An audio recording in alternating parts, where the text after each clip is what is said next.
निदाई Karbala Karbala आवाज़ मेरी दिल मेरा है करबला करबला करबला करबला करबला करबला करबला करबला करबला करबला करबला करबला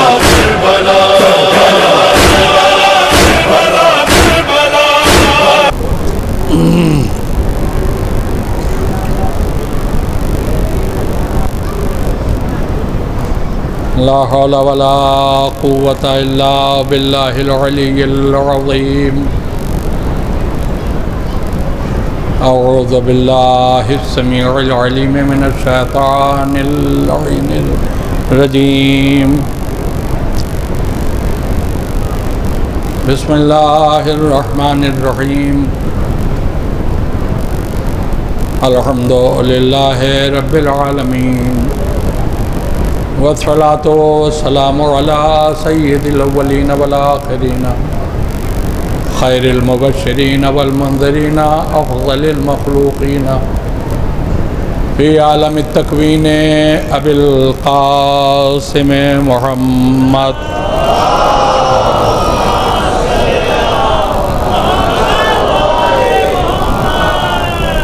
व आलिहि तय्यबीन ताहिरीन अल-मअसूमीन अल-मज़लूमीन व लअनतुल्लाहि अला अअदाइहिम अजमईन मिन लैलिना हाज़ा इला यौमिद्दीन। अम्मा बअद फ़क़द क़ाल अल्लाहु तबारक व तआला फ़ी किताबिहिल मुबीन व हुवा अस्दक़ुस सादिक़ीन। बिस्मिल्लाहिर्रहमानिर्रहीम। इज़ा जाअ नस्रुल्लाहि वल फ़त्हु व रअयतन नासा यदख़ुलूना फ़ी दीनिल्लाहि अफ़वाजा फसब्बिह बिहम्दि रब्बिका वस्तग़फ़िरहु इन्नहु काना तव्वाबा। सलावत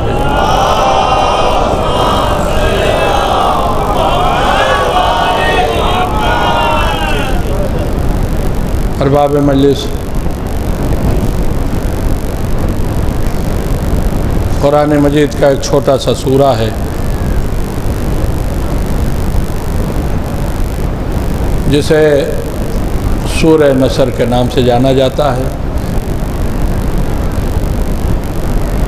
इसी सूरह को मैंने बतौर उन्वान मजलिस आप हज़रात की खिदमत में पेश करने का शरफ़ हासिल किया है। इस पूरे सूरे में परवरदिगार अपने हबीब सरकार दो आलम से मुखातिब है।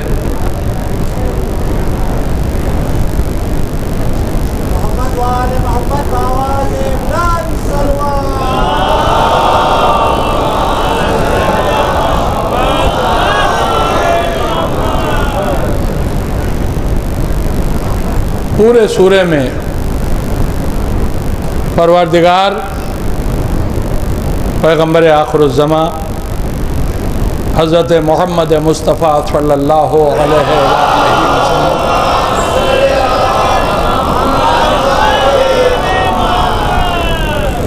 इनसे खिताब कर रहा है और अल्लाह इस सूरे के ज़रिए अपने नबी को ये यकीन दिला रहा है कि आपने राह तबलीग में जितनी भी कामयाबियाँ हासिल की हैं उन सब के पीछे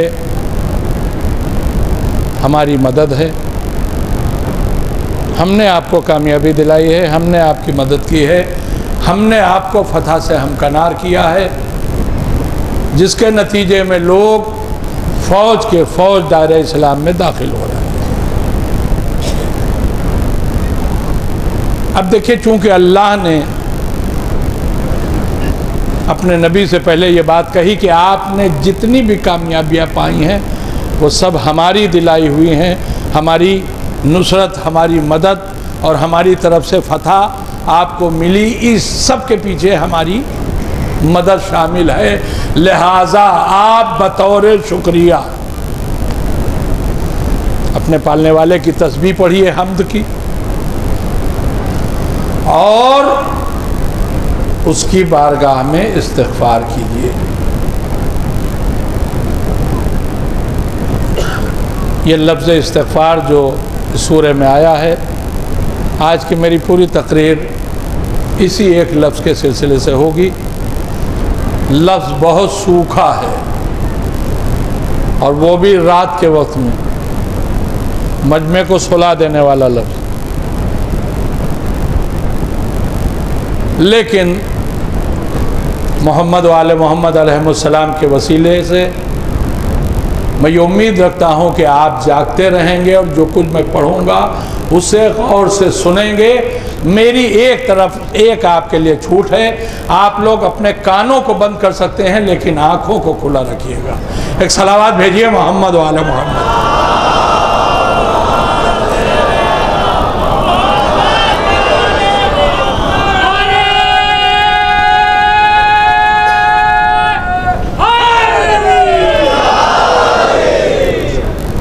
देखिए, लफ्ज़ इस्तिग़फ़ार जिसका मतालबा अल्लाह ने अपने नबी से किया है, आप बहुत तवज्जो रखिएगा।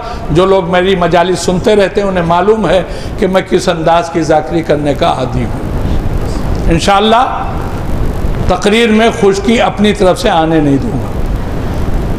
वो इस्तिग़फ़ार जिसका मतालबा अल्लाह ने अपने नबी से किया है,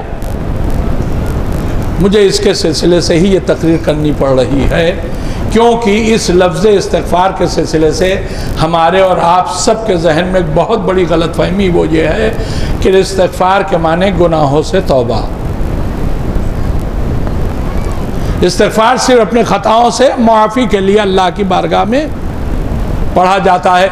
बहुत बड़े बड़े जय्यद उलमा ने धोखे खाए हैं, इतने ज़बरदस्त धोखे खाए कि कह दिया चूंकि इस्तिग़फ़ार गुनाहों से तौबा के लिए होता है और अल्लाह ने अपने नबी से कहा इस्तिग़फ़ार कीजिए, इसका मतलब यह है कि माज़अल्लाह तौबा तौबा, खाकम मदहन पैगंबर से भी कोई गुनाह हुए होंगे, अल्लाह ने इसीलिए अपने नबी से कहा कि आप इस्तिग़फ़ार कीजिए। अब मैं इस सिलसिले में आपकी खिदमत में अर्ज़ करूँ, लफ्ज़ इस्तिग़फ़ार हमारे घरों का दिया हुआ लफ्ज़ नहीं है,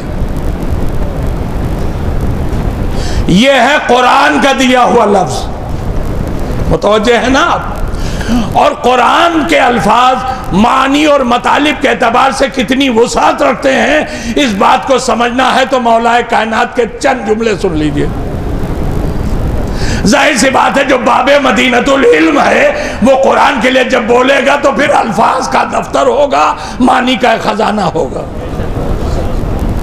मौला अली ने फरमाया है कि कुरान मजीद के हर लफ्ज़ के 70 वाज़ह मानी हैं, हर लफ्ज़ के 70 वाज़ह मानी हैं, 70 पोशीदा मानी हैं। कितने हो गए? अभी हिसाब आसान है, आप सब जोड़ के बता देंगे 140, लेकिन अभी मौला अली की बात पूरी नहीं हुई। मौला ने फरमाया कि कुरान के हर लफ्ज़ के 70 वाज़ह मानी है, 70 पोशीदा मानी है, फिर हर वाज़ह मानी की 70,000 वजाहतें हैं और हर पोशीदा मानी की 70,000 वजाहतें हैं। अब हो कोई माई का लाल तो जोड़ के बताए ये लफ्ज़ के कितने माना हो गए। देखिए, कुरान मानी और मतालिब का अगर इतना बड़ा खजाना न होता तो एक बिस्मिल्लाह की तफसीर में रात छोटी न हो जाती। एक सलावत भेज दीजिए मोहम्मद वाले मोहम्मद।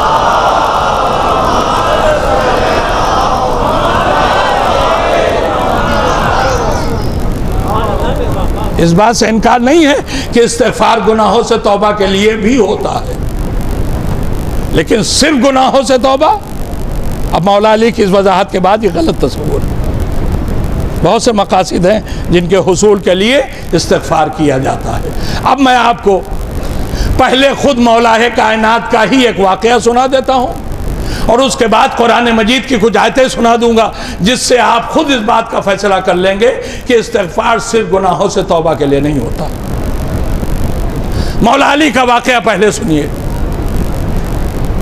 और ये वाक़या उस ज़माने का है जब मेरे मौला के पास ज़ाहिरी हुकूमत भी है। मौला नमाज के बाद मस्जिद कूफा में तशरीफ़ फरमा है। मजमा नमाजियों का मस्जिद में भरा हुआ है।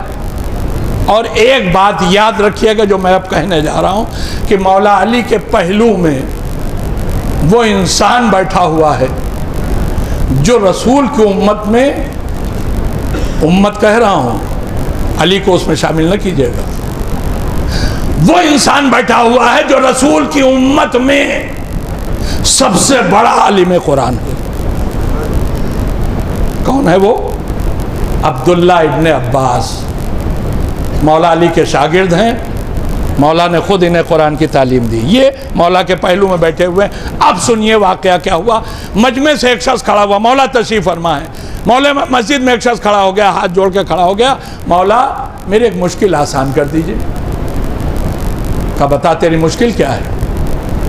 कहा मौला मैंने बहुत गुनाह किए हैं, कोई ऐसी तरकीब बता दिए कि अल्लाह मेरे गुनाहों को माफ़ कर दे। कहा जा इस्तिग़फ़ार किया कर, अल्लाह तेरी ख़ताओं को माफ़ कर देगा। ये बैठा तो एक और खड़ा हो गया, मौला आप जो परेशानी ही दूर करने आज बैठे हैं तो मेरी भी एक परेशानी है। कहा तू भी बता। कहा हम जिस इलाके में रहते हैं वह बारिश नहीं हो रही, कहत पड़ गया, हमको कोई दुआ ऐसी बता दिए जिसे हम पढ़ें हमारे इलाके में बारिश हो जाए। कहा जा इस्तिग़फ़ार किया कर, तेरे इलाके में बारिश हो जाएगी। ये बैठा तो एक और खड़ा हो गया, मौला एक परेशानी मेरी भी है। कहा तू भी बता। कहा दुनिया की सारी दौलतें अल्लाह ने दी हैं, एक दौलत औलाद से महरूम हो, कोई दुआ मुझे ऐसी बता दिए जिसे हम पढ़ा करें, अल्लाह हमें साहिब औलाद बना दे। कहा जा इस्तिग़फ़ार किया कर, अल्लाह तुझे कसरत से औलाद देगा। ये बैठा तो एक और खड़ा हो गया, मौला परेशानी तो मेरी भी है। कहा तेरी परेशानी क्या है? कहा हमने एक बाग लगाया था, हमने सोचा था कि इसी से जो आमदनी होगी, इसी आमदनी से हम अपने बाल बच्चों को दिला लिया करेंगे। मौसम बड़ा शदीद गर्म हुआ, ऐसी मार पड़ी मौसम की कि पूरा बाग जल के खाक हो गया। अब मेरे पास सोर्स ऑफ इनकम कुछ है ही नहीं, बताइए मौला मैं क्या करूं? कहा जा इस्तिग़फ़ार किया कर, तेरा एक बाग जला है, अल्लाह तुझे कई बागों का मालिक बना देगा। ये बैठा तो एक और खड़ा हो गया, कहा मौला एक परेशानी मेरी भी है। कहा तू भी बता दे।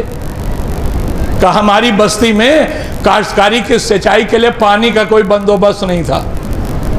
हम लोगों ने बड़ी मेहनत करके दरिया से एक नहर खोद के अपने बस्ती तक पहुंचाई थी, जिसमें पानी आता भी था। अल्लाह जाने क्या हो गया, पानी आना बंद हो गया, नहर सूख गई। कहा अच्छा तो नहर सूख गई, जा इस्तिग़फ़ार किया कर, तेरी नहर में फिर से पानी आ जाएगा। यहां तक मौला पहुंचे ही थे कि अब इब्ने अब्बास खड़े हो गए। अब पूरे मजमे से मुझे गुजारिश करना है कि बहुत तवज्जो दीजिएगा। इब्ने अब्बास खड़े होके अभी बगल में बैठे थे, अब सामने आ गए हाथ जोड़ के यूं, मौला एक बात समझ में नहीं है। कहा तुम्हारी समझ में क्या नहीं आया? कहा इतने लोगों ने आपसे सवाल किए मुख्तलिफ उन्वाना से, आपने सबको एक ही हल बता दिया, जाओ इस्तिग़फ़ार किया करो। इब्ने अब्बास का एक मरतबा मौला ने चेहरा देखा और चेहरा देख के कहा इब्ने अब्बास लगता है तुमने कुरान नहीं पढ़ा। मैं क्या सुना आपने? ये वो कह रहा है जिसने खुद पढ़ाया है। कहा इब्ने अब्बास लगता है तुमने कुरान नहीं पढ़ा है। इब्ने अब्बास ने कहा मौला ये आप फरमा रहे हैं, अरे आप ही तो मेरे उस्ताद हैं, आप ही ने तो मुझे तालीम दी है, आप ही ने मुझे कुरान पढ़ाया है और आप ही कह रहे हैं मैंने कुरान नहीं पढ़ा। कहा पढ़ा होगा मगर तुम्हारी समझ में कुछ नहीं आया। कहा मौला कैसे समझ में नहीं आया? कहा मैंने जो कुछ बयान किया ये सब कुरान में है। कहा मौला कुरान में है ये सब? कहाँ है? कहा सुनो, अल्लाह ने जनाबे नूह को जब नबूवत की जिम्मेदारियां सौंपी और वो अपनी कौम के दरमियान में आए तो उन्होंने अपनी कौम से खिताब करके कहा, ए मेरी कौम वालों इस्तग़फ़िरू रब्बकुम इन्नहु काना गफ़ारा व युरसिलु समा अलैकुम मिदरारा व युमदिदकुम बिअम्वालिन व बनीना व यजअल लकुम जन्नातिन व यजअल लकुम अनहारा। क्या कहा नबी ने? ए कौम वालों इस्तिग़फ़ार किया करो, अल्लाह तुम्हारे गुनाहों को माफ करेगा। इस्तिग़फ़ार किया करो, अल्लाह तुम्हारे यहाँ बारिश भेजेगा। इस्तिग़फ़ार किया करो, अल्लाह तुम्हें दौलत देगा। इस्तिग़फ़ार किया करो, अल्लाह तुम्हें साहिब औलाद बनाएगा। इस्तिग़फ़ार किया करो, अल्लाह तुम्हें बागात का मालिक बनाएगा। इस्तिग़फ़ार किया करो, अल्लाह तुम्हारी नहरों में पानी भेजेगा। बताओ इब्ने अब्बास, ये सब कुरान में है कि नहीं?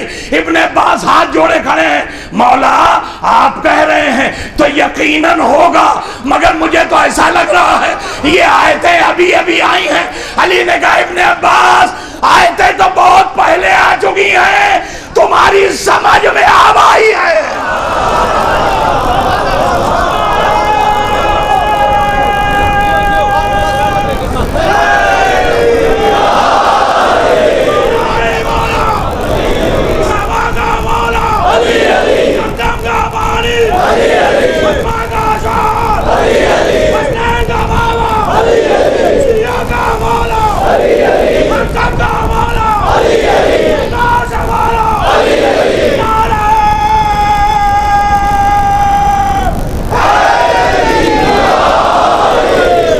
इब्ने अब्बास, आयतें तो बहुत पहले आ चुकी हैं, तुम्हारी समझ में अब आई हैं। अब एक बात यहां पर कह रहा हूं, पूरा मजमा मेरे सवाल का जवाब दे।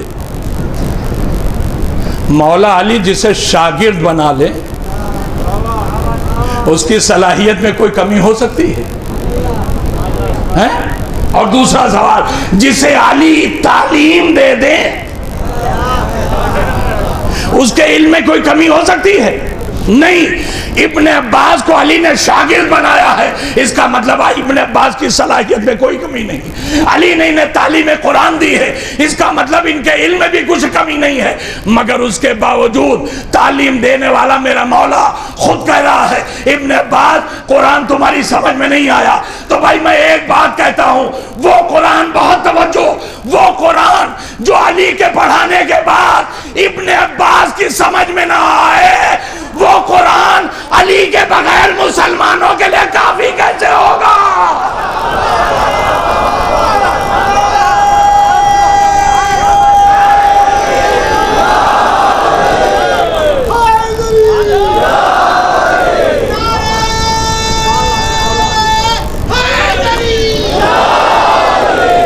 एक सलावत भेज दीजिए मोहम्मद वाले मोहम्मद।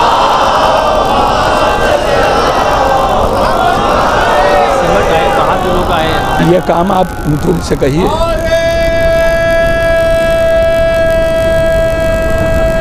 उमैल से कहिए।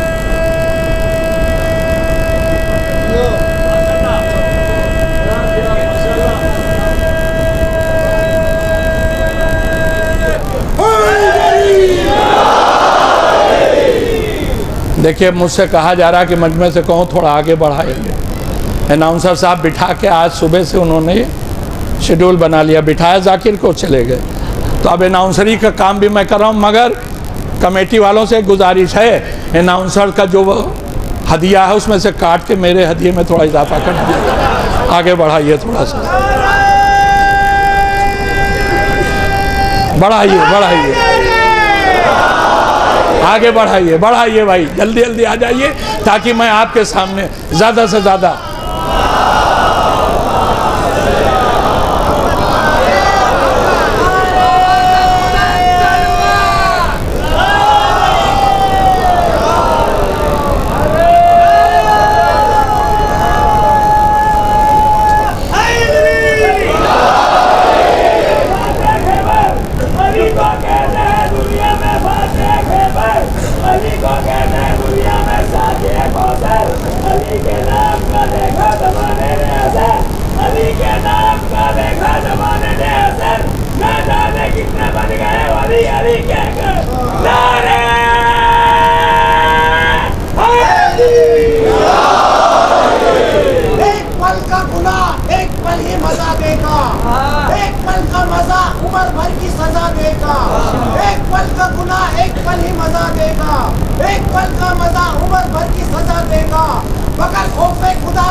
बेशक तेरे दामन का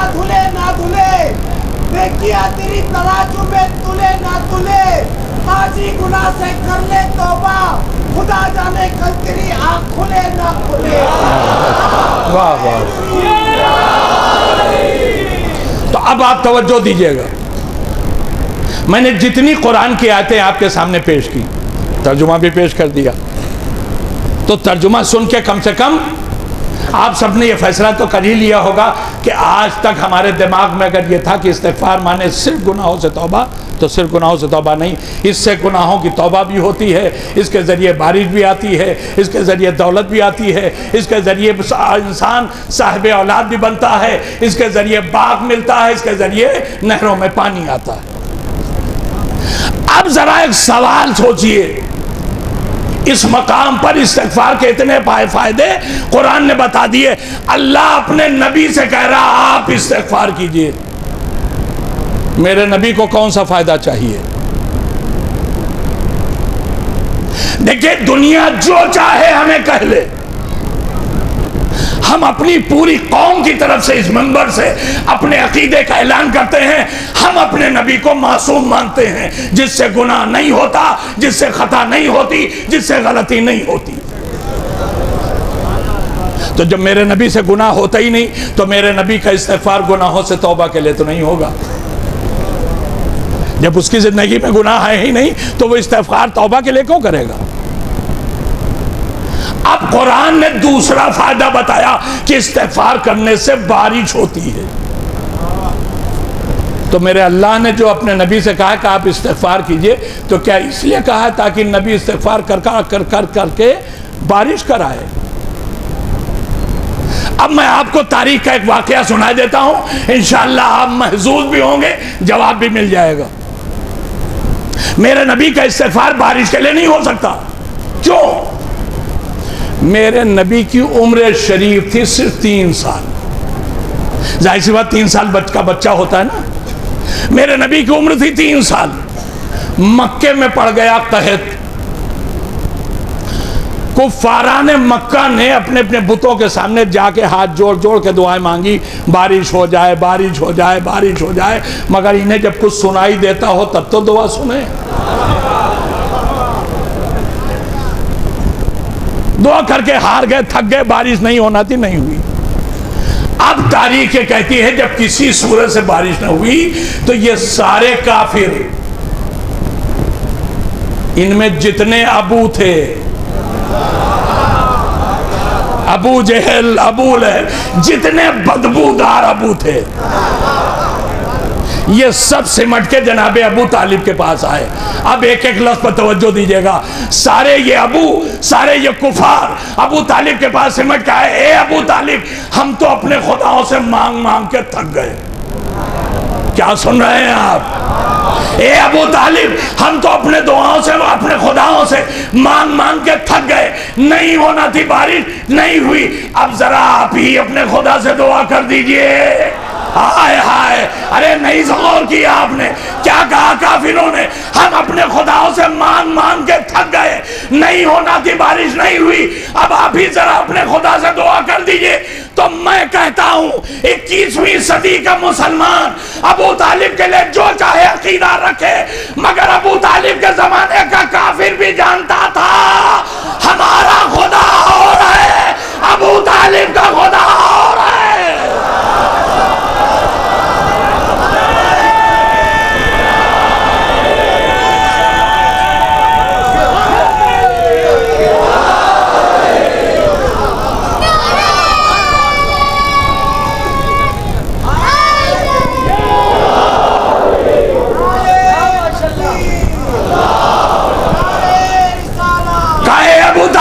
हम तो अपने खुदाओं से मांग मांग के थक गए। मैं मान लूंगा किसी और पर नबी का वसी, मैं मान लूंगा किसी और पर नबी का वसी। पहले कदीर जैसे एक मिंबर की दलील तो दे, पहले कदीर जैसे एक मिंबर की दलील तो दे। अरे हैदर के बाप को काफिर बता रहा है, मगर हैदर के बाप को काफिर बता रहा है, मगर पहले अपने बाप की ईमान की दलील तो दे।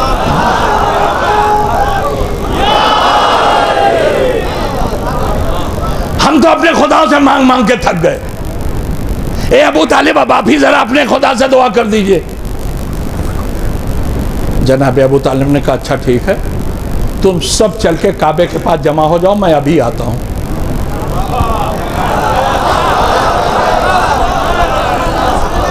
सब चले गए। अबू तालिब बैतुल शरफ के अंदर गए और एक 2 लम्हा के बाद जब बाहर आए तो 3 साल के नबी को गोद में लिए हुए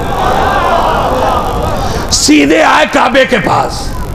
मेरी तरफ देखते रहिएगा। सीधे आए काबे के पास, दीवारे काबा के करीब पहुंचकर पैगंबर इस्लाम को गोद से उतारा और दीवारे काबा से मिला के उन्हें खड़ा कर दिया और उसके बाद बगल में खुद खड़े हो गए। अब आप जरा मेरी तरफ तवज्जो कीजिएगा। अब अबू तालिब ने हाथ उठाए, ए मेरे अल्लाह, तुझे अपने इस बंदे खास का वास्ता, आय हाय, ए मेरे अल्लाह, तुझे अपने इस बंदे खास का वास्ता भेज दे बारी। अभी दुआ मुकम्मल भी न होने पाएगी, आसमान पर बादल उभरना शुरू हुए। अबू तालिब ने मक्के वालों से कहा अब अपने अपने घर जाओ, आज मक्के का कोई मकाम बचेगा नहीं जहां बारिश ना हो जाए। मेरा दिल चाहता है अबू तालिब से एक जुमला कहूं, ए अबू तालिब, ये तुम्हारा भतीजा तो अभी बच्चा है, खुदा से दुआ के लिए तुमने पहले तो इसे वसीला बनाया और उसके बाद तुम ये कह रहे हो अपने इस बंदे खास के वसीले से, आखिर तुमने ऐसा क्यों किया? कहा तुम इसे बच्चा कहो, मैं बच्चा नहीं मानता, मैं जानता हूं ये अल्लाह का इतना खास बंदा है कि अगर इसे वसीला न बनाऊंगा तो मेरी दुआ भी रद्द हो जाएगी। मैं इसके वसीले से दुआ करूंगा और इसे बंदे खास कहूंगा, इसलिए कि मैं जानता हूं ये खास नहीं है। इंसाफ से बताइए, अबू तालिब की लफ्जों में नबूवत की खुशबू आ रही है कि नहीं? ये अबू तालिब ने कब कहा? जब मेरे नबी की उम्र शरीफ थी 3 साल। ऐलाने नबूवत कब है? 40 साल में। इसका मतलब अबू तालिब ने कहा, ए दुनिया वालों, तुम इसे नबी तब जानोगे जब ये तुम्हें बताएगा। हम इसके बताने से 37 साल पहले तुम्हें ये बताए दे रहे हैं कि ये नबी है, तो मुझे एक जुमला कहने का हक है कि जो ऐलान नबूवत से 37 साल पहले मोहम्मद को नबी मान रहा हो, अगर वो काफिर है तो मुसलमान कौन है? सलावत भेजिए।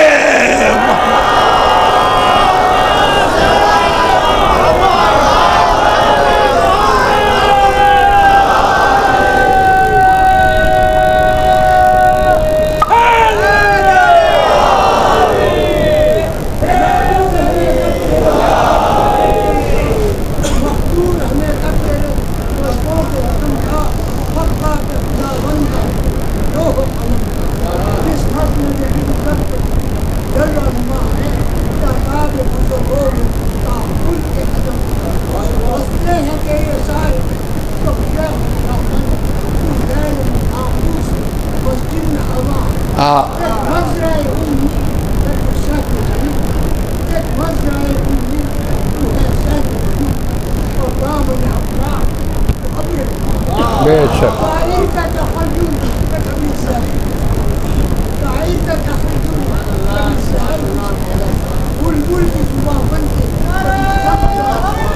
वाह,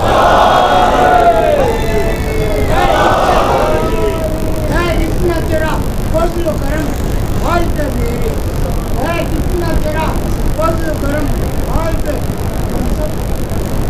मैं बोलता तो तेरी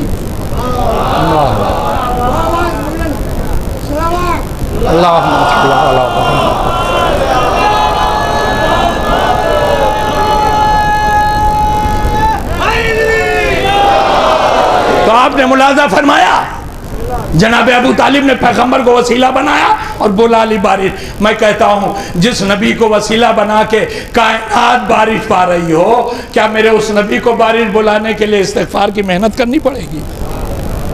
अरे मेरा अकीदा ये है, मेरा नबी फकत इरादा कर ले पूरी कायनात जल थल हो जाएगी।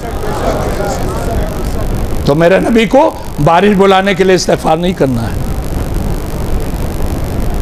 अब इसके बाद कुरान मजीद ने क्या कहा? बारिश के जरिए दौलत मिलती है, इस्तिग़फ़ार के जरिए दौलत मिलती है। तो क्या मेरा नबी दौलत पाने के लिए इस्तिग़फ़ार करेगा? बहुत एक सादा सा जुमला कह के आगे बढ़ रहा हूं, जिसके घर के बच्चों के हाथ का धोवन जरो जवाहिर बन जाए, उसे दौलत पाने के लिए इस्तिग़फ़ार करने की जरूरत नहीं है। मेरा नबी चाह जाए कायनात के सारे खजाने उसके कदमों पर कुर्बान हो जाए। तो नबी का इस्तिग़फ़ार दौलत के लिए भी नहीं। अब कुरान ने एक बात बताई, इससे जरिए औलाद मिलती है और कसरत से मिलती है। अब मुझे यह देखना है यहां का आया हुआ मजमा पढ़ा लिखा और समझदार कितना है। ये नहीं कह रहा हूं कि आप ना पढ़े लिखे हैं ना समझ, आप ना समझ भी नहीं, आप पढ़े लिखे हैं। ये मुझे देखना कितने पढ़े लिखे हैं, कितने समझदार हैं। इम्तिहान ले रहा हूं, अब जिसे पास कराना हो अपने को पूरी समझदारी का सबूत दे। हो मेरे नबी का इस्तिग़फ़ार कसरत औलाद के लिए नहीं हो सकता। क्यों? कुरान का जो सूरा मैंने आपकी खिदमत में पेश किया उसके लफ्ज़ों पर गौर कीजिए। लोग फौज के फौज दाखिल हो रहे हैं इस्लाम में, तो क्या फौज के फौज तबलीग का जैसे ही आगाज हुआ था वैसे ही दाखिल होना शुरू हो गए थे? फौज के फौज दाखिल होना शुरू हुए हैं तबलीग के आखिरी ज़माने में। इसका मतलब है कि यह सूरा मेरे नबी की तबलीग के इब्तदाई ज़माने में नाजिल नहीं हुआ है, आखिर ज़माने में नाजिल हुआ है। तो आखिर ज़माने में अगर नाजिल हुआ है तो अल्लाह ने इस्तिग़फ़ार का मुतालबा भी अपने नबी से तबलीग के आखिर ज़माने में किया है। तो अब मेरे नबी का इस्तिग़फ़ार कसरत औलाद के लिए नहीं हो सकता, इसलिए कि तबलीग के आगाज में ही अल्लाह इन्ना अतैना कल कौसर के जरिए अपने नबी को कसरत नस्ल की बशारत दे चुका। तो जब इब्तिदा ही में अल्लाह कह चुका हम आपको कसरत से औलाद देंगे, तो अब आखिर जमाने में मेरा नबी औलाद पाने के लिए इस्तिग़फ़ार क्यों करेगा? इसका मतलब नबी का इस्तिग़फ़ार कसरत औलाद के लिए भी नहीं है। अब एक फायदा कुरान ने बताया कि इससे बाग मिलते हैं, तो क्या मेरे नबी का इस्तिग़फ़ार बाग के लिए होगा? बाग मिल जाए। देखिए मैंने कल भी कहा था, आज भी कह रहा हूं, इस मजमे में सैकड़ों हाजी होंगे, ये यकीन है मेरा। तो जो हाजी होंगे वो मेरी गुफ्तगू की तायीद करेंगे, तस्दीक करेंगे। हाजी जब मक्के जाता है हज के लिए तो मदीना भी जाता है शहर रसूल की जियारत के लिए। चूंकि मैं खुद जा चुका हूं इसलिए मुझे पता है कि क्या होता है। बहुत तवज्जो दीजिएगा क्या कह रहा हूं।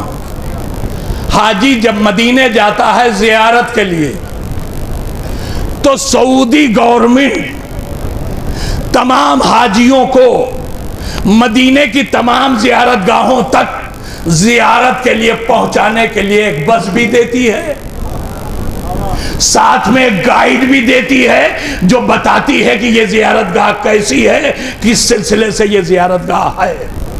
कौन करता है ये इंतजाम? सऊदी हुकूमत जाहिर को भेजती है जियारत के लिए, जियारत गाहों की पूरी डिटेल बताने के लिए गाइड देती है। अरे भैया, जब हुकूमत सऊदिया खुद जियारत के लिए जाहिरों का इंतजाम करती है तो अब तो न कहो जियारत करना बिदअत है।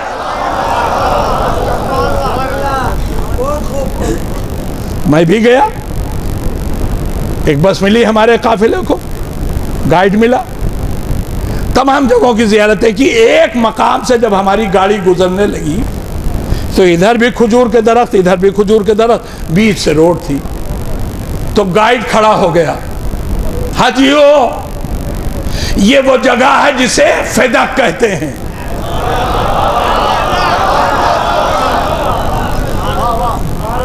ये वो इलाका है जिसे फिदक कहते हैं, जो रसूलुल्लाह को यहूदियों से बगैर जंग किए मिला था।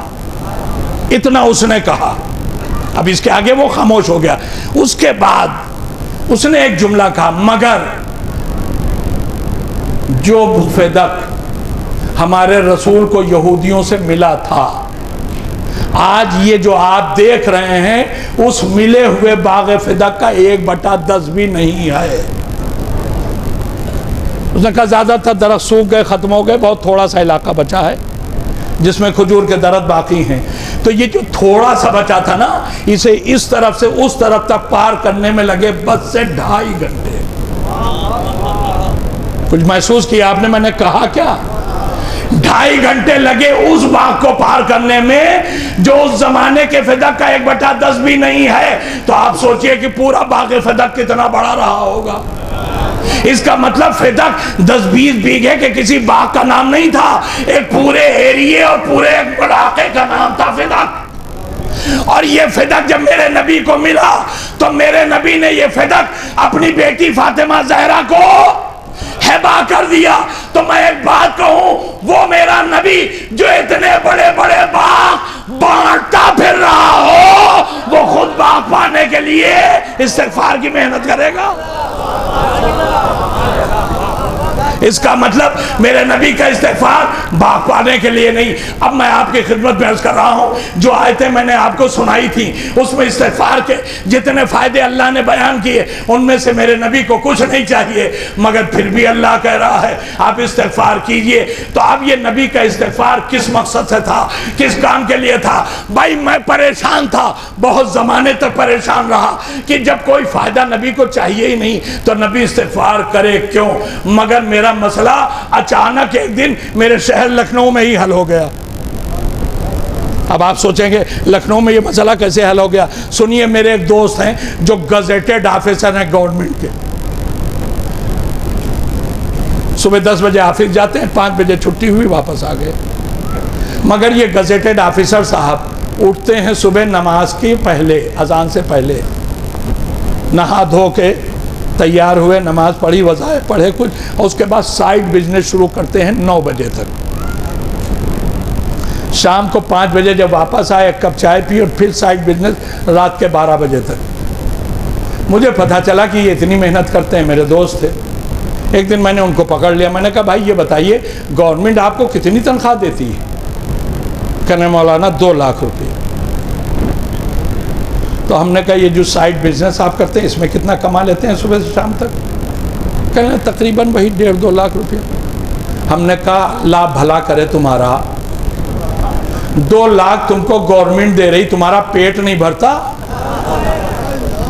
24 घंटे में 20 घंटा मेहनत करके सिर्फ 4 घंटा सोते हो, आराम करते हो, कितना पैसा तुम्हें चाहिए? हमारा 2 लाख रुपया जो गवर्नमेंट दे रही वही बहुत है। दोनों हाथ से खर्च करोगे तब भी 30 दिन में 2 लाख अपने ऊपर खर्च न कर पाओगे। उनका मौलाना बिल्कुल सही कह रहे हैं आप, मगर आपको मेरे घर के हालात नहीं मालूम। ये जो हम इतनी मेहनत करते हैं अपने लिए नहीं करते। हमने कहा फिर किस लिए करते हैं? कहा मौलाना हमारे 10 लड़के हैं और 10 लड़कों के 10-10 औलादें हैं। पूरी 100 आमलियों की फैमिली है मेरी, एक मैं, 101। का हम अपने लिए मेहनत नहीं करते? हमारे लिए तो वो 2 लाख वाकई दोनों हाथ से खर्च करूं तब भी 2 लाख 30 दिन में खर्च नहीं हो पाएगा। ये मुझे कुछ नहीं चाहिए। मैं जो मेहनत करता हूं अपनी औलादे के लिए करता हूं, ताकि दुनिया की कोई नेमत ऐसी न बचे जो मेरे बच्चों को न मिल जाए, दुनिया का कोई ऐसा आयश न हो जो मेरे बच्चों को न मिल जाए।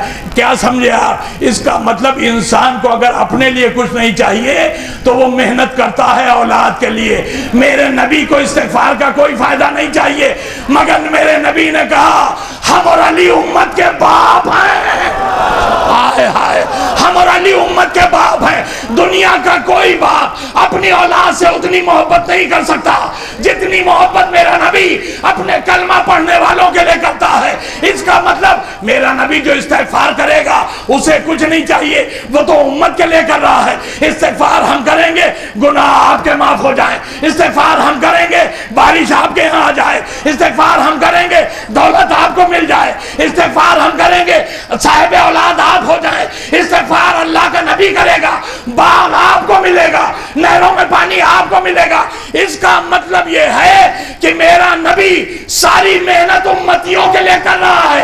कितना करीम है मेरा नबी, कितना रहीम है मेरा नबी। कुछ ना चाहिए, मेहनत कर रहा है उम्मतियों के लिए। और ये उम्मत के मौलवी इतने नमक हराम हैं कि नबी के इस्तिग़फ़ार का मतलब निकाल रहे हैं, गुनाह किया होगा एक सलावत भेज दीजिए मोहम्मद वाले मोहम्मद पर।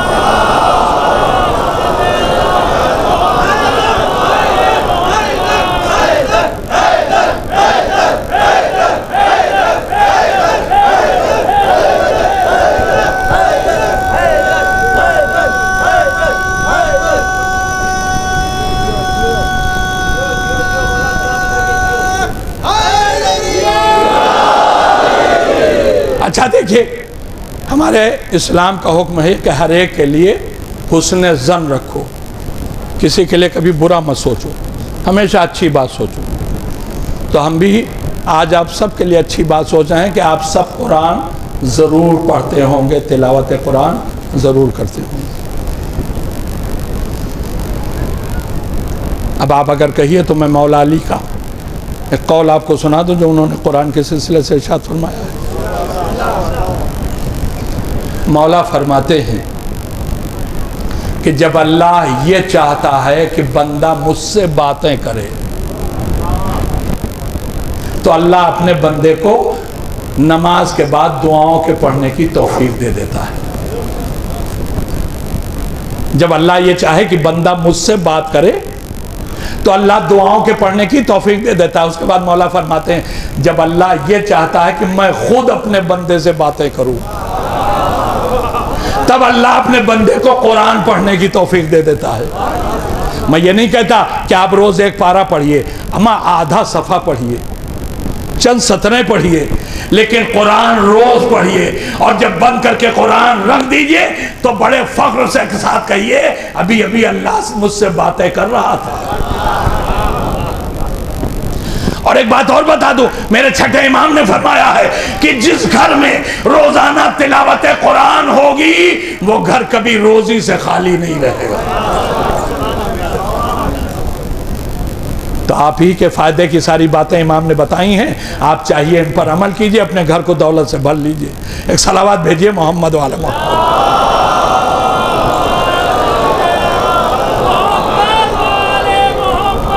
अब आता हूं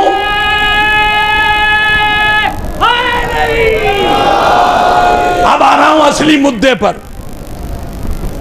आप जब कुरान मजीद की तिलावत करेंगे तो बहुत सी ऐसी कौमों का तज़किरा मिलेगा जिन पर अल्लाह की तरफ से अजाब आया है। कौम जनाब नूह, कौम जनाब लूत, कौम समूद, कौम आद वगैरह वगैरह, इन सब पर अल्लाह का अजाब आया कि नहीं? जाहिर सी बात सारी कौमों पर गुफ्तगू करने लगूंगा तो फिर रात जो शब्बेदारी है वो मजलिस में कन्वर्ट हो जाएगी, नौहा खानी न हो पाएगी। मैं नौहा खानी का मुखालिफ नहीं हूँ, इसलिए नौहा खानी भी होनी चाहिए। इसलिए मैं ज़्यादा तफसील में नहीं, दो कौमों का नाम ले रहा हूँ, कौम नूह, कौम जनाब लूत। कौम नूह पे अजाब क्यों आया? बदअकीदा कौम थी, ना अल्लाह को मान रही थी ना उसके नबी को। लफ्जों पर गौर कर रहे हैं कि नहीं? कौम नूह बदअकीदा कौम थी, न नबी को मान रही थी ना अल्लाह को, अल्लाह का अजाब आ गया। कौम जनाब लूत पर अजाब क्यों आया? एक इंतहाई बुरे अमल का शिकार कौम, इस बदअमली की वजह से इस कौम पर अजाब आया। कुछ समझ में आया आपकी? एक बदअकीदा कौम पर अजाब, एक बदअमल कौम पर अजाब। कुछ समझी मेरी कौम? अल्लाह ने साफ कर दिया, न हमें बदअकीदगी बर्दाश्त है न बदअमली बर्दाश्त है। बेहतरीन अकीदा भी रखो, बेहतरीन अमाल अंजाम दो। अच्छा, अब एक बात मैं सवाल कर रहा हूं, जवाब आपको देना है। जनाबे नूह कितने लोगों के नबी थे?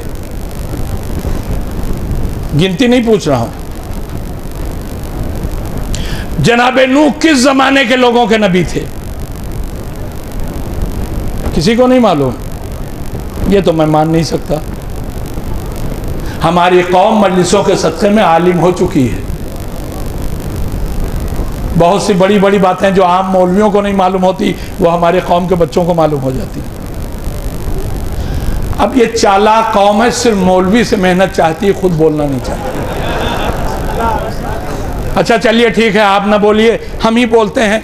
अब बोलते बोलते अगर हम बोल जाएं तो फिर खता हमारी नहीं है।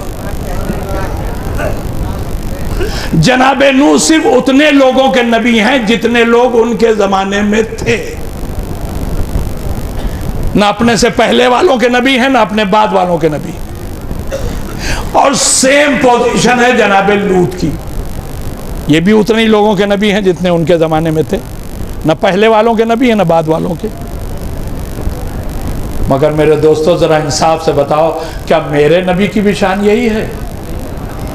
क्या वो भी बस उतने ही लोगों का नबी है जितने उनके ज़माने में थे?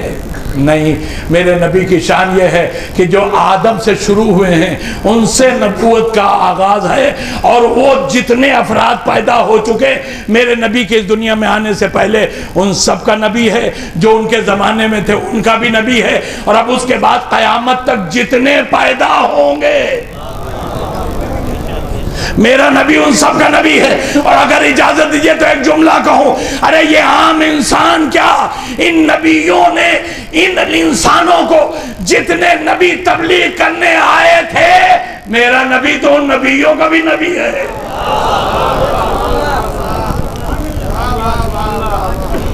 इसका मतलब जो लोग अमेरिका में हैं वो भी मेरे नबी के उम्मती, जो ऑस्ट्रेलिया में हैं वो भी मेरे नबी के उम्मती, जो इंग्लैंड में हैं वो भी मेरे नबी के उम्मती, जो जर्मनी में हैं वो भी मेरे। देखिए, इन मुल्कों का नाम मैं बिला वजह नहीं ले रहा हूँ, मुझे कुछ कहना है। जितने यूरोप में हैं सब मेरे नबी के उम्मती, जितने गल्फ में हैं वो सब मेरे नबी के उम्मती, जो हिंदुस्तान में हैं वो भी मेरे नबी के उम्मती, जो पाकिस्तान में हैं वो भी मेरे नबी के उम्मती, जो श्रीलंका में हैं वो भी मेरे नबी के उम्मती, जो रूस में है वो भी मेरे नबी के उम्मती, जो जापान में है वो भी। कहने का मतलब यह है कि पूरी दुनिया में जितने इंसान हैं सबका मेरा नबी नबी है। तो फिर अब एक सवाल है, जब सबका मेरा नबी है तो जिस बुराई की वजह से कौम जनाब नूह पर अज़ाब आया था अल्लाह और उसके नबी को न मानने की वजह से, वो बुराई क्या मेरे नबी की कौम में आज नहीं है? क्या सारे लोग अल्लाह को मान रहे हैं? क्या सारे लोग अल्लाह के नबी को का कलमा पढ़ रहे हैं? हम न पढ़ने वाले ज़्यादा हैं, पढ़ने वाले तो बहुत थोड़े से हैं। तो जिस बुराई की वजह से कल अल्लाह को गुस्सा आया और पूरी कौम नूह को तूफान में डुबो दिया, आखिर उस खुदा को इस कौम पर को गुस्सा नहीं आ रहा है? गुनाह हो रहा है, ना लोग अल्लाह को मान रहे हैं ना अल्लाह के नबी को। और अल्लाह बैठा है, अल्लाह अपने नबी के अपने हबीब की कौम पर अजाब नहीं भेज रहा है। अच्छा, कौम जनाब लूत इतना बुरा फेल अंजाम देते थे जिसका नाम भी लेने को दिल नहीं चाहता। अल्लाह ने उन पर अजाब नाजिल कर दिया। मैंने यूरोप का नाम बिला वजह नहीं लिया, मैंने अमेरिका का नाम बिला वजह नहीं लिया, मैंने इंग्लैंड का नाम बिला वजह नहीं लिया। कौम लूत में जो ऐब पाया जाता था वो इन सारे मुल्कों में कसरत से पाया जाता था। और ये जब सारे मुल्क वाले मेरे नबी की उम्मत में हैं तो आखिर कौम लूत पर जब अल्लाह को अजाब दे भेजना था तो इन पर अजाब क्यों नहीं भेज रहा है? वही गैब तो सभी कर रहे हैं। अब अल्लाह का अजाब क्यों नहीं आता, इसका एक जवाब कुरान ने दिया। क्यों अजाब नहीं आता? सुनिएगा, कान खोल के सुनिए। अल्लाह कुरान में अजाब इस दुनिया पर न भेजने की वजह बता रहा है। बिस्मिल्लाहिर्रहमानिर्रहीम वमा कान अल्लाह लियुअज़्ज़िबहुम व अंता फीहिम। अल्लाह अपने नबी से खिताब कर रहे हैं, मेरे हबीब, जब तक आप इनके बीच में रहेंगे, हाय हाय हाय, जब तक आप इनके बीच में रहेंगे तब तक इस पर अल्लाह अजाब नहीं भेजेगा। तो भाई मैं एक बात कहता हूं, मुसलमानों के दो फिरके हैं बहुत मशहूर, घबराइएगा नहीं, कोई झगड़े वाली बात नहीं पड़ता। मुसलमानों के दो मशहूर फिरके हैं, एक शिया फिरका, एक अहले सुन्नत का फिरका। शिया फिरका कहता है कि रसूलुल्लाह 28 सफर सन 11 हिजरी को इस दुनिया से चले गए। हमारे अहले सुन्नत भाई कहते हैं कि नहीं, 28 सफर नहीं, 12 वफात, यानी 12 रबीउल अव्वल को हमारा नबी इस दुनिया से चला गया। जरा 28 से और 12 रबीउल अव्वल तक जोड़िए, कितने दिन होते हैं? 14 होते ना, तो इख्तलाफ सिर्फ 14 का है।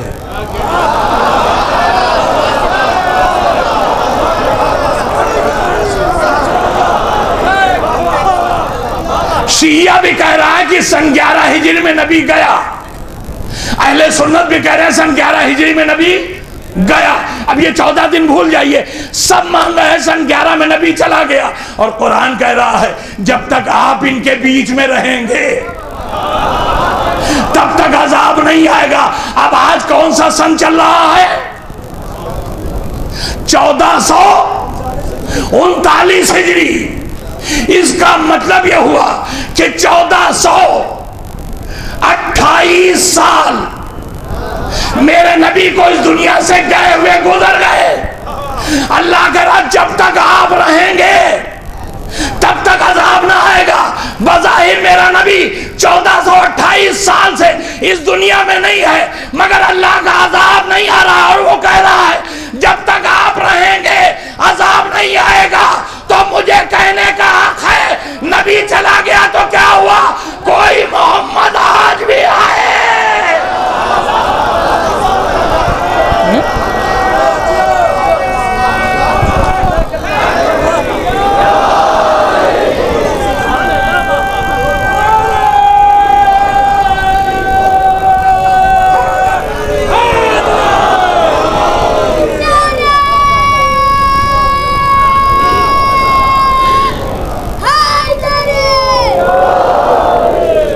तो मेरे भाइयों, एहसान मारो मेरे इमाम ज़माना का, जिसका वजूद तुम्हें अज़ाब इलाही से बचाए हुए। अच्छा, अब एक बात कुरान ने कही कि जब तक आप इनके बीच में हैं। अब देखिए, मैं अपने इमाम का वजूद साबित कर दूंगा इसी गुफ्तगू में। कुरान कह रहा है जब तक आप रहेंगे मेरे हबीब इनके बीच में तब तक अजाब नहीं आएगा। उसके बाद बिला फसल, ये जो मैंने कुरान का फ़िक्रा सुनाया ना, इसके बाद बिला फसल एक फ़िक्रा और है। वो क्या है? बिस्मिल्लाहिर्रहमानिर्रहीम। वमा कान अल्लाहु मुअज़्ज़िबुहुम व हुम यस्तग़फ़िरून। और ए मेरे हबीब, जब आप इस दुनिया में न रहेंगे तब भी हम उस वक्त तक अजाब इस दुनिया पर नाजिल न करेंगे जब तक ये लोग इस्तिग़फ़ार करते रहेंगे। गौर किया आपने? मौजू से हटा नहीं हूं। कहा आप अगर दुनिया में नहीं भी रहेंगे तो उस वक्त तक आपका ये अल्लाह इस दुनिया पर अजाब नहीं नाजिल करेगा जब तक ये लोग इस्तिग़फ़ार करते रहेंगे। इसका मतलब यह हुआ कि नबी से नबी के इस दुनिया से जाने के बाद कोई गिरोह है जिसके लोग इस्तिग़फ़ार कर रहे हैं और अजाब नहीं आ रहा है। अब सवाल यह है कि ये हैं कौन लोग? ये कौन लोग हैं जो इस्तिग़फ़ार कर रहे हैं, अज़ाब को रोके हुए हैं? भाई मैं क्या बताऊं, एक जगह मैं मजलिस पढ़ रहा था, यही वाली मजलिस। आप ये ना सोचिएगा कि हर जगह नई मजलिस पढ़ी जाती है। हमारी रिपीट ना करें तो मजलिस पढ़ना मुश्किल हो जाए। किसी मौलवी के पास इतना मैटर नहीं होता कि सारी ज़िंदगी नया ही पढ़े। हम बम्बई में पढ़ के आए, वही आपके यहाँ पढ़ दिया, आपके यहाँ से पढ़ के गए कलकत्ता में पढ़ दिया, कलकत्ता से पढ़ के गए वही मद्रास में पढ़ दिया। यही रोज़ होता है, सब करते हैं यही। तो यही वाली मजलिस में एक जगह पढ़ रहा था। जैसे ही मैंने कहा ये आखिर हैं कौन लोग जो इस्तिग़फ़ार कर करके हमें अजाब से बचाएं, एक बच्चा खड़ा हो गया। मौलाना आपको नहीं मालूम? हमने कहा नहीं भैया हमें नहीं मालूम। कहा वो हमारे अब्बा हैं। हमने कहा कैसे? कहने लगे रोज़ाना 5000 मरतबा इस्तिग़फ़ार करते हैं, इतनी कसरत से इस्तिग़फ़ार करते हैं इसीलिए अजाब नहीं आ रहा। हमने अच्छा बेटा बैठ जाओ, हमें मालूम हो गया। जैसे ही हमने इसको बिठाला एक कोने से दूसरा बच्चा खड़ा हो गया। जनाब अगर आम इंसानों के इस्तिग़फ़ार से अजाब रुक सकता है तो फिर इनके अब्बा का इस्तिग़फ़ार नहीं है जो अजाब रोके, वो हमारे अब्बा हैं। हमने कहा वो कैसे? कहना इनके अब्बा रोज़ 5000 मरतबा इस्तिग़फ़ार करते हैं, हमारे अब्बा 10,000 मरतबा रोज़ करते हैं। सुन लिया आपने?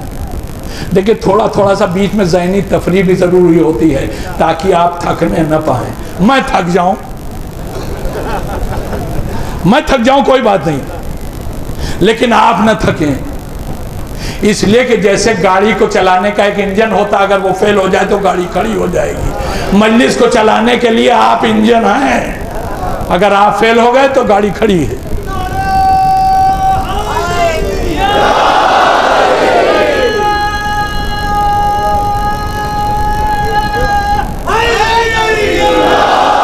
अब देखिए, उलमाए कराम की मौजूदगी में एक बात कह रहा हूं। दो बच्चों ने कहा हमारे अब्बा का इस्तिग़फ़ार है जो अज़ाब इलाही को रोके हुए है। क्या यह मुमकिन है कि किसी एक इंसान का इस्तिग़फ़ार पूरी दुनिया को अज़ाब इलाही से बचा ले? हो सकता है ऐसा? नहीं हो सकता। कुरान मजीद खुद इस बात का इनकार करता है। कुरान कहता है क़यामत के रोज कोई किसी का बोझ नहीं उठाएगा।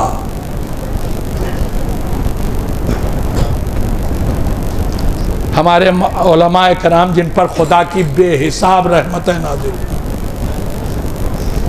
उन्होंने हमें बताया कि इसका मतलब यह है कि किसी के गुनाह की सज़ा किसी को नहीं मिलेगी और किसी के नेक अमल का बदला किसी दूसरे को नहीं मिलेगा। गुनाह जिसने किया है सज़ा भी वही पाएगा, दूसरा नहीं। नेकी जिसने की है इनाम भी वही पाएगा, दूसरा नहीं। तो इसका मतलब ये हुआ कि अगर कोई 10,000 मरतबा इस्तिग़फ़ार कर रहा है तो इस्तिग़फ़ार का जितना फ़ायदा है वो उसी करने वाले को मिलेगा, दूसरे को नहीं मिलेगा।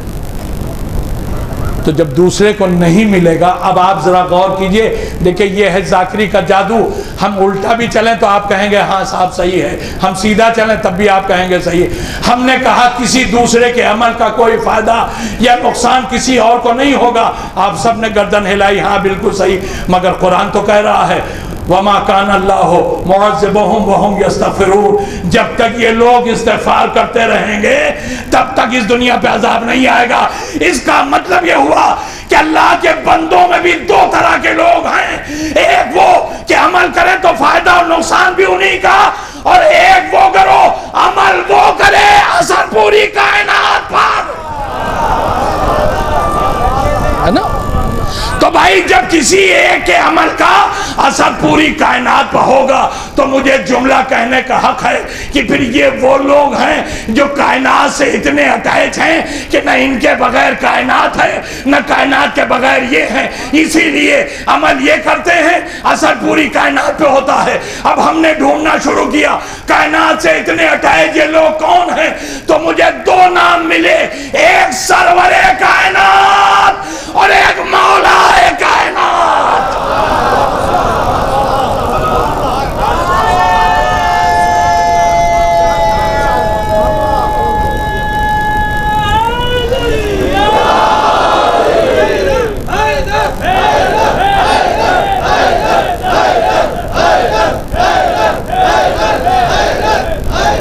सरवरे कायनात यानी बोलिए इमाम जी, अगर ये हालत है तो अल्लाह हाफिज। सरवरे कायनात यानी रसूलुल्लाह। किसी इमाम को हम सरवरे कायनात नहीं कहते, ये हमारे रसूल का खिताब है। सरवरे कायनात यानी रसूलुल्लाह। अब दूसरा सवाल पूछ रहा हूँ, देखता हूँ अब क्या शान है आपकी। सरवरे कायनात यानी रसूलुल्लाह, मौलाए कायनात यानी, मुझे मालूम था आप यही बोलेंगे, इसलिए कि इस फर्श पर जितने बैठे हैं सबका खून पाक है। इन सबकी माएँ साहिबे किरदार हैं। किसी ने अमानत पे खयानत नहीं की है तो अली अली तो बोलेंगे ही यार। मगर एक बात अर्ज करूं, बुरा न मानिएगा, ये जो मैंने मौलाए कायनात कहा है ना, यहाँ पर मौला अली मुराद नहीं है। अब आप कहेंगे क्यों साहब, मौलाए कायनात तो हज़रत अली ही को कहा जाता है, इसमें कोई शक नहीं कि सबसे पहले लफ्ज़ मौला का इस्तेमाल अल्लाह के बंदों में मौला अली के लिए हुआ है। हालांकि उससे पहले रसूल ने भी कहा है अपने को, लेकिन हमारे लिए सबसे पहले लफ्ज़ मौला हज़रत अली अलैहिस्सलाम के लिए इस्तेमाल हुआ है। लेकिन सबसे पहले हज़रत अली के लिए मौला इस्तेमाल हुआ, इसका मतलब ये थोड़ी है कि अली के अलावा कोई और मौला नहीं है। भाई चौथा इमाम सैयदुस साजिदीन कहते हैं सजदा करने वालों के सरदार। तो क्या मौला अली सजदा नहीं करते थे? बोलिए। इमाम हुसैन को कहा जाता है सैयदुस शुहदा। तो क्या हमारे बाकी इमाम शहीद नहीं हैं? सैयदुस साबिरीन। तो क्या हमारे बाकी इमाम साबिर नहीं थे? देखिए, अल्लाह ने हर मासूम को एक मखसूस सिफत के जरिए पहचानवाया है। क्यों? हमारे जिस मासूम ने, जुमले पर तवज्जो दीजिएगा मजा आएगा, हमारे जिस मासूम ने अपने जिस कमाल का सहारा लेकर अपने दुश्मन की नाक रगड़ दी, उसी सिफत के जरिए वो मासूम पहचाना जाने लगा। अली बुलंदी से पहचाने जाते हैं। अली ने अपने मुखालिफिन को बुलंदी के पैरों के चले कुचल के रख दिया। अब अली बुलंदी से पहचाने जाने लगे। इमाम हसन खूबियों से पहचाने जाते हैं। हमारे सारे इमाम खूबियों के मालिक हैं, मगर अपनी खूबी किरदार से अपने हरीफ को इमाम हसन ने जलील और रुसवा कर दिया हमेशा के लिए। हसन खूबियों से पहचाने जाने लगे। हमारे सारे इमाम साबिर हैं, मगर हुसैन ने अपने सब्र के जरिए यजीद को इतना जलील कर दिया कि उसका नाम ही गाली बन गया। तो हुसैन का तारुफ सब्र के जरिए हो रहा है।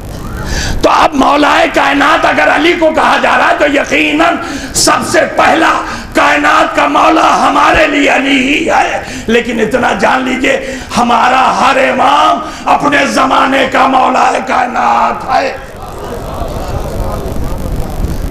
तो अल्लाह ने क्या कहा? जब तक ये लोग इस्तिग़फ़ार करते रहेंगे तब तक हम अजाब नहीं भेजेंगे। तो ये इस्तिग़फ़ार किसी और का नहीं है, रसूलुल्लाह का इस्तिग़फ़ार उनके ज़माने तक, मौला अली का इस्तिग़फ़ार उनके ज़माने तक, इमाम हसन का इस्तिग़फ़ार उनके ज़माने तक, इमाम हुसैन का इस्तिग़फ़ार उनके ज़माने तक, सैयद सज्जाद का इस्तिग़फ़ार उनके ज़माने तक, मोहम्मद बाक़िर का इस्तिग़फ़ार उनके ज़माने तक, जाफ़र सादिक़ का इस्तिग़फ़ार उनके ज़माने तक, मूसी काज़िम का इस्तिग़फ़ार हमारे ज़माने तक, अपने ज़माने तक, इमाम अली रज़ा का इस्तिग़फ़ार उनके अपने ज़माने तक, इमाम मोहम्मद तक़ी का इस्तिग़फ़ार उनके अपने ज़माने तक, इमाम अली नक़ी का इस्तिग़फ़ार उनके अपने ज़माने तक, इमाम हसन अस्करी का इस्तिग़फ़ार उनके ज़माने तक। अब इस्तिग़फ़ार करने वाला इमाम हसन अस्करी के बाद हमें कोई दिखाई नहीं देता, मगर अल्लाह का ये कहना कि जब तक कोई मौलाए कायनात इस्तिग़फ़ार करता रहेगा हम अज़ाब नहीं भेजेंगे। हसन अस्करी के बाद इमाम ज़माना का नजर न आना, मगर अज़ाब का न आना भी इस बात की दलील है। हमें इमाम दिखाई नहीं देता, मगर पर्दे में रह के इस्तिग़फ़ार वो कर रहा है, अज़ाब से हम बचे हुए हैं। एक सलावत भेज दीजिए मोहम्मद वाले मोहम्मद।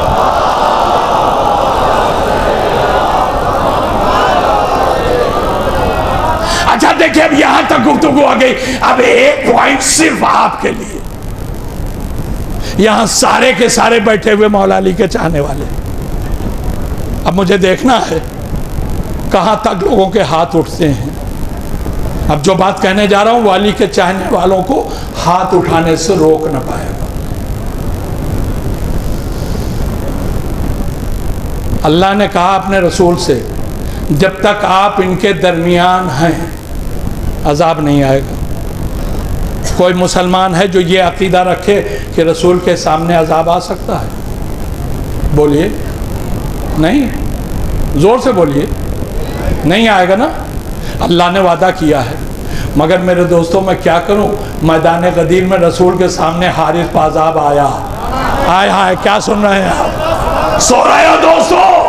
नबी की मौजूदगी में नबी सामने खड़ा था, हारिस बाज़ाब आया। हमने कहा मालिक, तूने तो अपने नबी से वादा किया था जब तक आप इनके दरमियान में रहेंगे अजाब नहीं आएगा, फिर तूने हारिस बाज़ाब क्यों भेज दिया?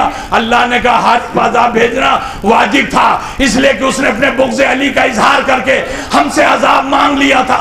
हमने कहा मालिक, ये तो बेवकूफ़ था, ये तो पागल था जिसने अपने बुग़्ज़ का इजहार करके अजाब मांग लिया, वरना बुग़्ज़ में इसके बाप वहीं पर मौजूद थे।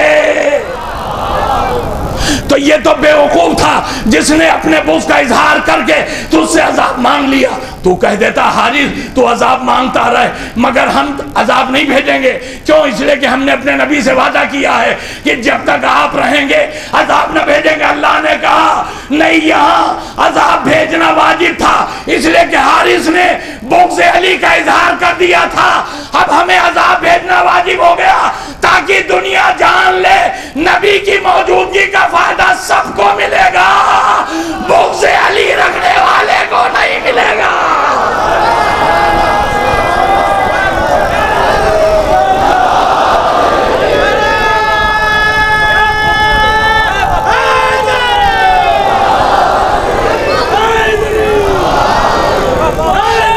अच्छा, तब एक जुमला और सुन लो।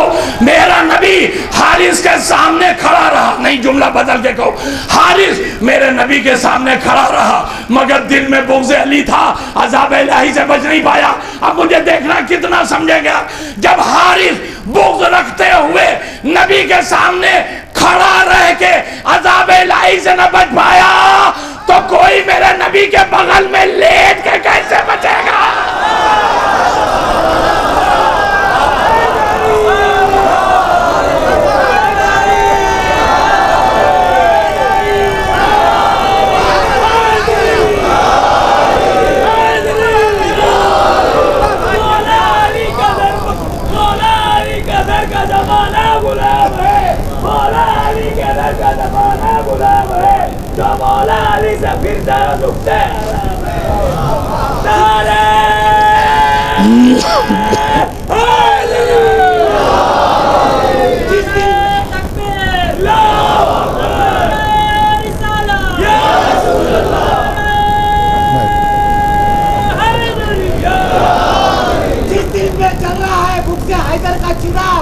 जिस दिल में जल रहा है बुग़्ज़ हैदर का चिराग, उनको कब्रों में नहीं शमशान में जलाना चाहिए, क्योंकि कब्र में तो अली आते हैं। तरा हैदरी कदीर अली अलैहिस्सलाम को पहचानना तो कॉमन सेंस की बात है। बातें कदीर अली अलैहिस्सलाम को पहचानना तो कॉमन सेंस की बात है। अली अलैहिस्सलाम को छोड़कर किसी और को मनाना तो नॉनसेंस है। तरा हैदरी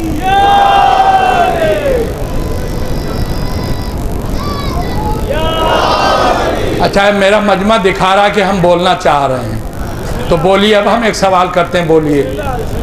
सुलेमान को जानते हैं आप? बोलिए, जानते हैं? अरे हाँ या ना कहिए, जानते हैं। अब दूसरा सवाल, कौन से सुलेमान को जानते हैं?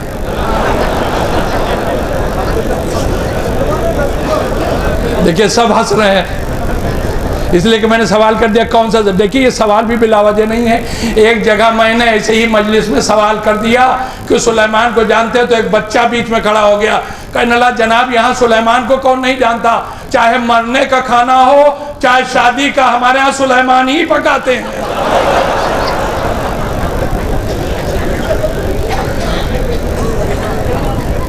तो अब मजबूरी है मेरी कि मुझे पूछना पड़ता है कि भैया आप कौन से सुलेमान को जानते हैं, कहीं यहाँ भी कोई सुलेमान बावर्ची तो नहीं है। मैं सुलेमान पैगंबर की बात कर रहा हूँ, जिन्हें अल्लाह ने हुकूमत दी और इतनी बड़ी हुकूमत दी जैसी किसी को नहीं दी। मगर एक जुमला कहूँ, ये हुकूमत अल्लाह ने अपनी तरफ से नहीं दी थी, सुलेमान ने मांगी थी। और जिन लफ्जों में मांगी थी वो लफ्ज़ आज तक कुरान में मौजूद है। लेकिन मौजू से नहीं हटा हूं। अब वो लफ्ज़ें सुनिए जो सुलेमान ने मुल्क मांगने के लिए इस्तेमाल की अपनी दुआ में। बिस्मिल्लाहिर्रहमानिर्रहीम, रब्बिग़फिरली वहब्ली मुल्कन ला यंबग़ी लिअहदिन मिन बअदी। ए मेरे अल्लाह, मेरा इस्तिग़फ़ार कबूल कर ले। वहब्ली मुल्कन, और मुझे मुल्क दे दे, ला यंबग़ी लिअहदिन मिन बअदी, ऐसा मुल्क जैसा मेरे बाद फिर किसी और को न मिले।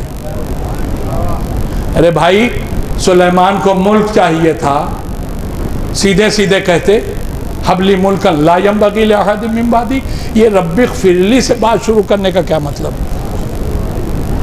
मेरा इस्तिग़फ़ार कबूल कर ले, इसका मतलब यह है कि अल्लाह से मुल्क बाद में मांगा है सुलेमान ने, इस्तिग़फ़ार पहले किया है। ये इस्तिग़फ़ार मुल्क मांगने से पहले इस्तिग़फ़ार के एक और फायदे को बता गया, अगर इक़्तिदार चाहिए इस्तिग़फ़ार करो, मुल्क मिल जाएगा तुम्हें।